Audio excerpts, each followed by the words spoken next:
What it do, people? This is episode 32 of Calling of a Ravenous Bird. Thank you so much for tuning in. This is my third attempt of recording this message, and when you see this, it's like a sign that this message is probably not supposed to get out.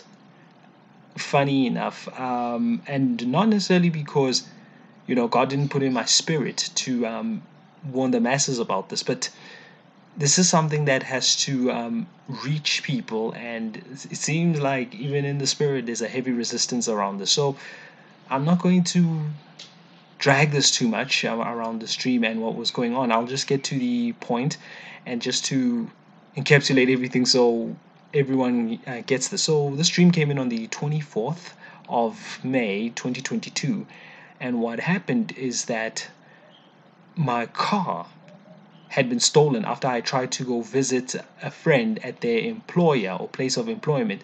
But unfortunately, the system was down, as we know here in South Africa.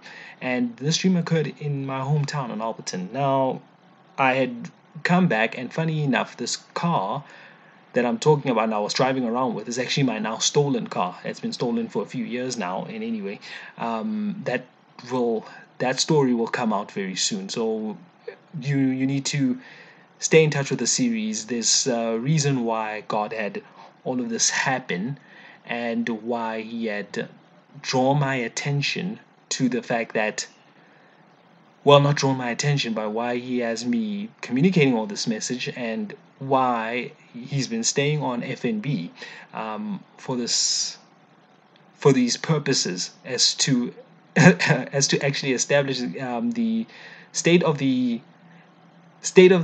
country's way of doing business or mode of doing business, which is akin to Babylon the Great, I suppose. I'm not too sure exactly what happened all the times of doing Babylonia, but as far as South Africa is concerned, as a whole, it's considered a gangster's paradise, especially if you reside in the province of Gauteng, GP. So, yeah, without further delay, let me just get into what actually happened. And what happened is this. So I was trying to go visit this friend at the employer. I couldn't succeed, so I had to go back into my car. I wasn't even there very long to see that the system was down. So yeah, this car was literally gone, like in the words of the movie, in 60 seconds.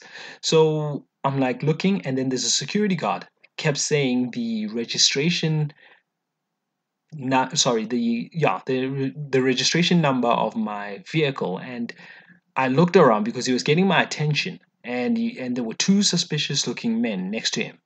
So I knew what he meant, and I was thinking, okay, he was hinting at something and trying to get my attention. But anyway, so I went back to his way and next to those two suspicious men to overhear that they were arguing a little bit, because the one had said, "I gave you the permission to take the car," and then I was wondering, okay, what authority is he speaking from? First of all. And as soon as I decided I'm going to now confront this guy and ask him and probe further on this question.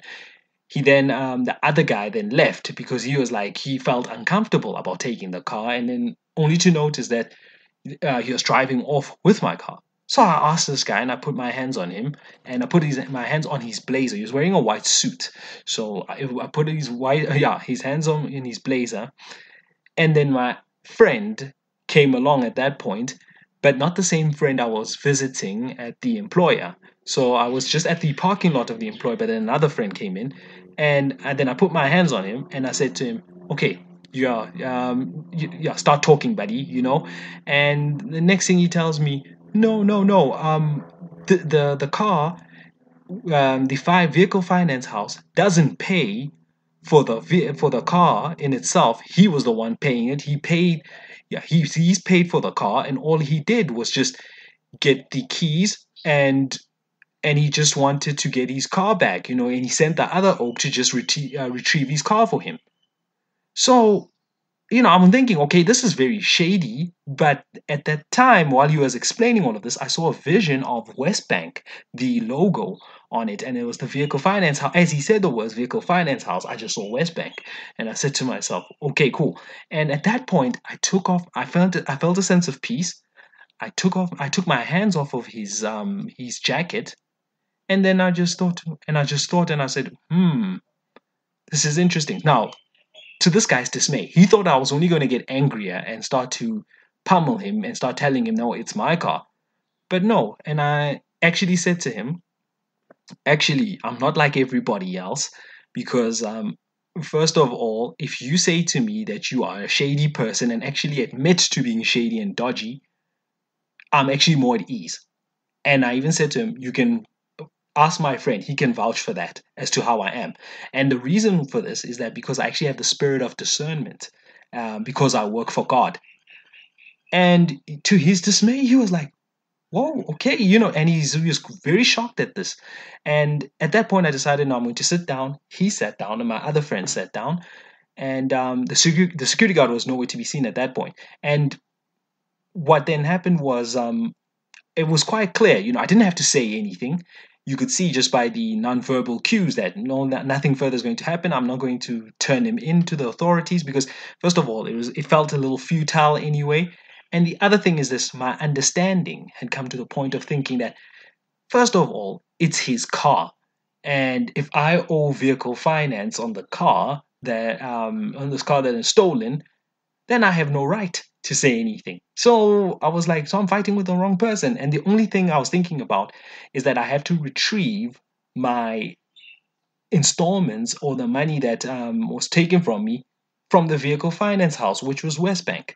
So I then sat down with the oak and with the dude, and I just told him, dude, start telling me, is there a underworld in vehicle financing? And that's when the dream ended.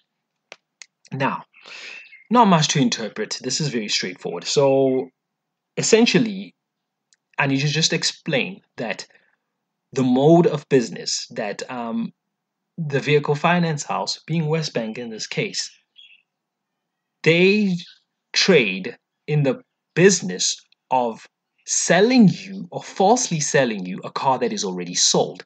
They have no right to do such because, like this guy had explained, he paid for the car. The vehicle finance does not pay for the car.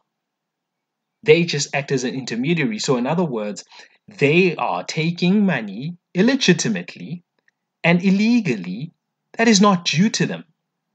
So, now that's why they will never tell you this. And here's the thing: there are crimes where you see people, right, who come in, you'll have your car parked at a mall or something, and then within a few seconds, someone who goes in, disables the alarm system and everything with just at the click of a button, and they go into your car and they start and they go.